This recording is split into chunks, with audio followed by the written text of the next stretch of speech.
Tuntutan 1/3 atau 35% kerusi Parlimen oleh Sarawak dan Sabah bukan sahaja bertujuan bagi memastikan suara Blok Borneo lebih didengari, malah ia penting bagi mengelakkan keretakan dan perpecahan antara wilayah.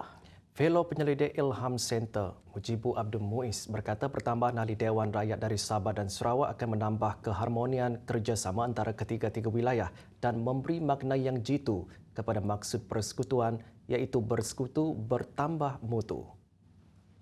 Daripada ia akan memberikan kekuatan kepada suara-suara dari Sabah dan juga Sarawak terhadap isu-isu yang kritikal yang diperlukan oleh wilayah itu, isu-isu pembangunan infrastruktur, ekonomi, isu pendidikan, pekerjaan yang mungkin kalau dapat diberikan kekuatan itu barangkali juga mungkin akan sedikit sebanyak memberikan autonomi untuk mereka memutuskan sendiri tanpa perlu kepada persekutuan yang membolehkan banyak lagi kemajuan diperolehi sekaligus akan memberikan banyak ruang kepada Sabah dan Sarawak untuk bereksperimentasi, membuat keputusan mereka sendiri. Ya. Dalam pada itu, Mujibu tidak menolak kemungkinan akan wujudnya sedikit implikasi antara Sabah, Sarawak dan Semenanjung Malaysia sekiranya tuntutan itu diluluskan oleh Kerajaan Persekutuan.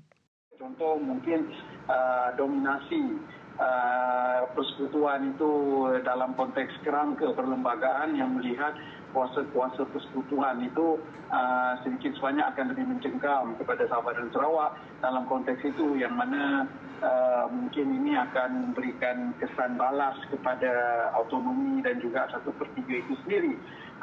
Memandangkan kalau kita melihat ini daripada aspek positif, saya lebih melihat banyak aspek positif daripada itu berbanding aspek negatif.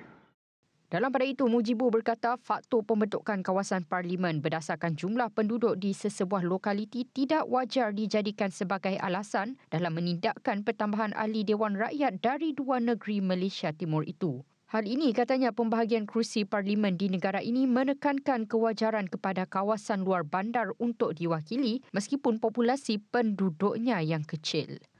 Di Bangi dan juga mungkin kita ambil di Puncak Borneo contohnya kan yang sedikit, tetapi kawasan seperti Puncak Borneo itu yang agak ke belakang memerlukan kepada perwakilan. Justru kewajaran ini lebih penting dibandingkan dengan secara nisbah populasi itu tadi, kerana kalau kita menekankan daripada aspek kewajaran maka sudah tentu aspek luar bandar itu lebih penting untuk diwakili bagi.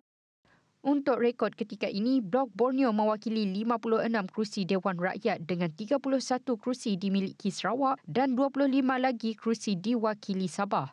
Secara matematiknya, komposisi itu hanyalah 25% dari jumlah keseluruhan 222 kerusi berbanding 74 kerusi asal berdasarkan peruntukan 1/3 kerusi yang ditetapkan dalam MA 63.